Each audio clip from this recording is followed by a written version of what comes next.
পৃথিবীতে সব থেকে বেশি মনে করা হয়, ময়ূক তুমি জানো আমেরিকার প্রেসিডেন্ট নির্বাচনে সেখানেও প্লাস্টিক লবির চাপ থাকে, সেটাকে কিন্তু উপেক্ষা করলেন পরিবেশের জন্য। প্লাস্টিকের উৎপাদনে সরকার উৎসাহ দিচ্ছে না, এগুলোর দাম বাড়ানো মানে প্লাস্টিকের উৎপাদন কমানোর চেষ্টা করা। সন্তু, এবং সেক্ষেত্রে আমরা দেখেছিলাম বারবার একদম স্মরণ করিয়ে দিই, তোমার জন্য এটা খুব ভালো খবর, তোমার মতো যারা তাদের জন্য আরো ভালো খবর, মৃৎশিল্পীদের জন্য আরো ভালো শুধু মৃৎশিল্পী নয় জুট শিল্পীদের জন্য ভালো খবর। যারা পাট নিয়ে কাজ করেন, পাটের বিভিন্ন জিনিস তৈরি করেন, ব্যাগ থেকে শুরু করে শৌখিন জিনিস সবকিছুর জন্য কিন্তু উৎসাহ বাড়াচ্ছে সরকার, মাটির জিনিসের জন্য উৎসাহ বাড়াচ্ছে। আজ থেকে 10 বছর আগে মাটির কলসি তো প্রায় উধাও হয়ে গিয়েছিল শহরাঞ্চলে দেখতে পেতে। এখন এই মুহূর্তে তুমি আমি যেখানে দাঁড়িয়ে আছি থেকে 10 মিনিট দূরত্বে চলে যাও, বড় বড় হাই রাইজ বিল্ডিং এর সামনে, নিউ টাউনে বা রাজারহাটে বড় বড় হাই রাইজ বিল্ডিং এর সামনে মাটির কলসি, মাটির জ্বালা বিক্রি হচ্ছে, মানুষ গিয়ে কিনছেন। কেন কিনছেন? প্লাস্টিক সম্পর্কে সচেতনতা বেড়েছে বলে, অর্থাৎ প্লাস্টিকের ব্যবহার, দীর্ঘকালীন ব্যবহার খারাপ মনে করছেন বলে। সেই জায়গা থেকে একটা সরকার দায়িত্বশীল ভূমিকা পালন করছে। এবং ভেষজ থেকে শুরু করে আরো ব্রেকিং উঠে আছে। আর কি ব্রেকিং? বিদেশ থেকে চর্মজাত কোন সামগ্রী, অর্থাৎ লেদারের ব্যাগ, লেদারের অন্যান্য সামগ্রী, সেই সমস্ত ক্ষেত্রেও কাস্টমস ডিউটি কমানো হলো। অর্থাৎ বিদেশি জিনিস এখানে আনার ক্ষেত্রে দাঁড়িয়ে বিপুল ভাবে ছাড় দেওয়া হচ্ছে, যাতে করে এই যে বাজারগুলো তৈরি হচ্ছে সেই বাজারেও কিন্তু অনেক কম দামে এখন এই যে সমস্ত জিনিস পাওয়া যাবে। একটা জিনিস আমার ভীষণভাবে মনে হচ্ছে সন্তু, সেটা হচ্ছে যে সোনা, রূপা এবং অন্যান্য যে ভারী ধাতুর কথা তোমরা বলছিলে, যেগুলো দিয়ে গয়না তৈরি হয়, মূলত অলংকার তৈরি হয়, সেগুলোর দাম কমানো, তার ডিউটি কমানো একরকম। কিন্তু এই যে বিদেশ থেকে চামড়ার জুতো বা ইত্যাদি আনবার ক্ষেত্রে, আমদানি করবার ক্ষেত্রেও ডিউটি কমানো হচ্ছে, মানে সোজা কথা শুল্ক কমানো হচ্ছে।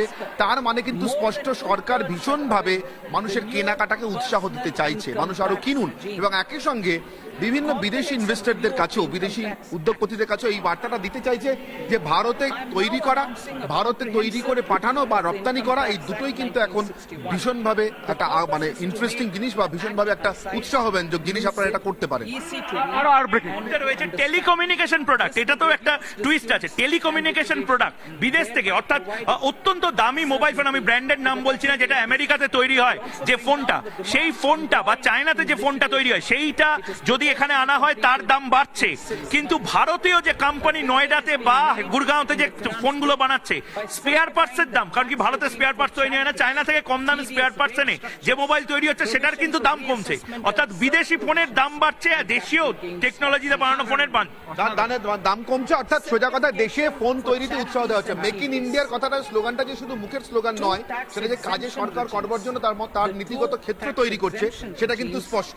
তুমি বিদেশ থেকে সরাসরি গোটা একটা ফোন কিনে আনলে তার দাম বাড়বে, সেই দামটা তোমাকে বেশি দিয়ে কিনতে হবে। কিন্তু যে কোম্পানি বিদেশ থেকে স্পেয়ার পার্টস নিয়ে এসে তোমাকে এই দেশে বসে একটা ফোন বানিয়ে দিচ্ছে, সেই কোম্পানির প্রোডাক্টের দাম, অর্থাৎ ফোনের দাম কিন্তু কমছে। তুমি ন্যাচারালি সেটা কিন্তু ঝুঁকবে। এবং এর ফলে যেটা বলি আমি, তার কারণ কোনো জায়গায় ফাঁকা পড়ে থাকে না। বিদেশি কোম্পানি যার ফোনের দামটা বেড়ে গেল এবং ন্যাচারালি তার বাজারটা সংকুচিত হলো, সে তো বসে থাকবে না, সে এখানে কারখানা খুলবে। ঠিক এই কায়দাতেই চীন দিনের পর দিন নিজের দেশে পুঁজি নিয়ে গেছে, তার দেশের জিনিস তৈরি করিয়েছে।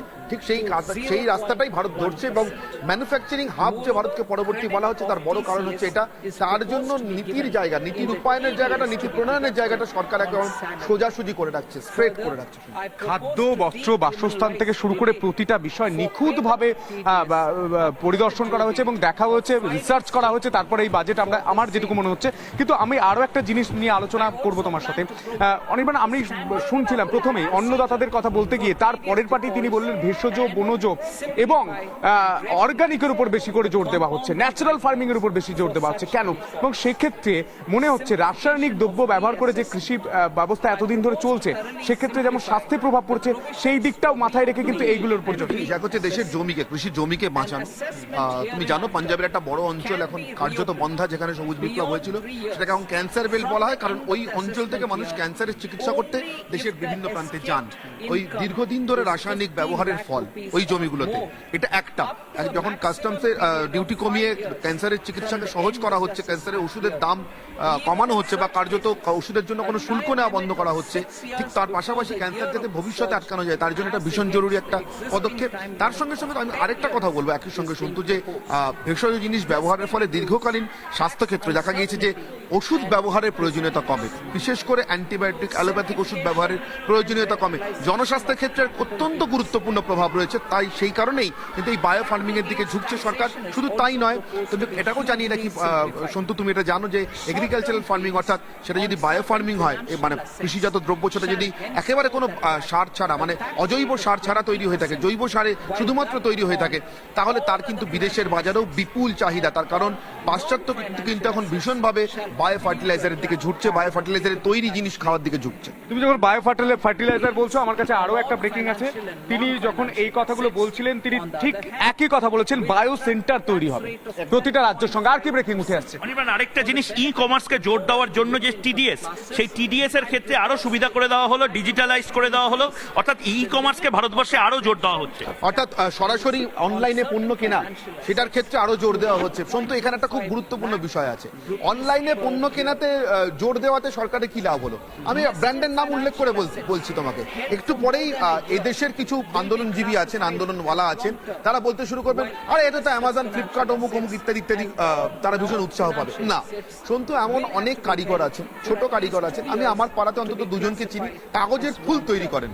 তাদের তৈরি কাগজের ফুল সরাসরি মানুষের হাতে কিভাবে পৌঁছে জানো? তাদের এক্স্যাক্টলি, আমি এক্স্যাক্টলি নামটা করবো না, কোনো একটি অনলাইন সংস্থা ই কমার্স প্ল্যাটফর্মের মাধ্যমে, অর্থাৎ যার নিজের তৈরি উৎপাদন নিয়ে একটি দোকানে যাওয়ার সামর্থ্য নেই, নিজের দোকান দেওয়ার সামর্থ্য নেই, কিন্তু তার উৎপাদনটা মানুষের কেনার মতো, তিনি সরাসরি এমন ই কমার্স প্ল্যাটফর্মগুলিতে কিনতে জিনিসটা দিতে পারবেন। আর তারাও যে সেই জিনিসটা বিক্রি করে বাড়তি লাভ করতে পারবে, সেখান থেকে কেনাকাটাটাকে যাতে সহজ করে দেওয়া যায়, তার জন্য এই পদক্ষেপ। বাঁকুড়ার টেরাকোটা শিল্পী, তুমি যে উদাহরণটা দিলে, বাঁকুড়ার টেরাকোটা শিল্পী থেকে শুরু করে মৃৎশিল্পীরা, তারাও তাদের জিনিসপত্র এইভাবে বিভিন্ন জায়গায় বিক্রি করে। তুমি যেমন যে দুটো নাম বললে, সেই দুটো জায়গায় কিন্তু বিক্রি হয়। শুধু তাই নয়, আমরা সম্প্রতি দেখতে পাচ্ছি কৃষিজ পণ্য, যেমন বেগুন থেকে শুরু করে, পটল থেকে শুরু করে, সেইগুলোও কিন্তু অনলাইনে বিক্রি হচ্ছে।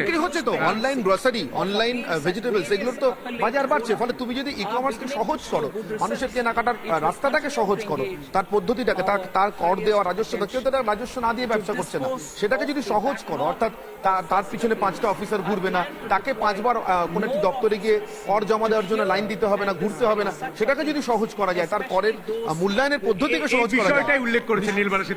তিনি বলেছেন ফাস্ট ট্র্যাকিং, অর্থাৎ সহজে মানুষ যাতে পরিষেবা পায়, কৃষিক্ষেত্রেও ফাস্ট ট্র্যাকিং আনা হচ্ছে, ক্ষুদ্র শিল্পগুলো, এমএসএমইতেও ফাস্ট ট্র্যাকিং আনা হচ্ছে। অর্থাৎ এক দরজায় গিয়ে আপনার সব কাজ হবে। আপনি যদি জমি নিতে চান, আপনি যদি ওয়াটার পারমিশন করাতে চান, আপনি যদি ফায়ার পারমিশন করাতে চান, বারবার যাওয়া যাবে।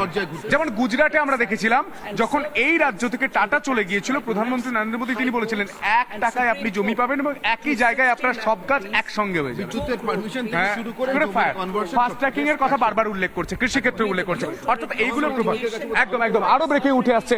আমি আমাদের সিনিয়র এডিটর মহিরঞ্জন ঘোষের কাছে যাব, কিন্তু সেই ইনফরমেশন গুলো আপনাদের আরো একবার মনে করে দিই। কৃষি থেকে শুরু করে, শিল্প থেকে শুরু করে বিশ্বকর্মা, অর্থাৎ পিএম বিশ্বকর্মা থেকে শুরু করে একাধিক প্রকল্পে কিন্তু মানুষের কথা ভাবা হচ্ছে। কৃষালয় রয়েছে, ময়ূর রয়েছে, তনয়া রয়েছে। আমি ব্রেকিং গুলো আরো জানার চেষ্টা করবো। এই মুহূর্তে আর কি গুরুত্বপূর্ণ ব্রেকিং রয়েছে? কৃষালয় আর কি ব্রেকিং উঠেছে?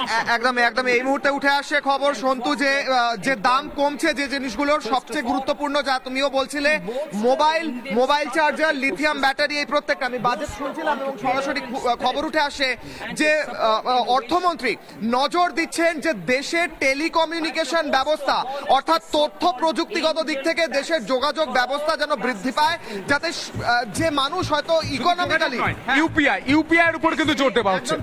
ই কমার্সের ক্ষেত্রে টিডিএস কমলো, অর্থাৎ অনলাইন শপিং, অনলাইন কেনাকাটির ক্ষেত্রে কিন্তু দাম কমবে জিনিসের, টিডিএস কম দিতে হবে। তারই সঙ্গে সঙ্গে mobile charger, lithium battery, laptop, বিভিন্ন প্রোডাক্টের ক্ষেত্রেও দাম কমবে, অর্থাৎ যে মানুষ হয়তো আর্থিকভাবে অতটা সচ্ছল নয়, তারাও কিন্তু এখন অ্যাফোর্ড করতে পারবে।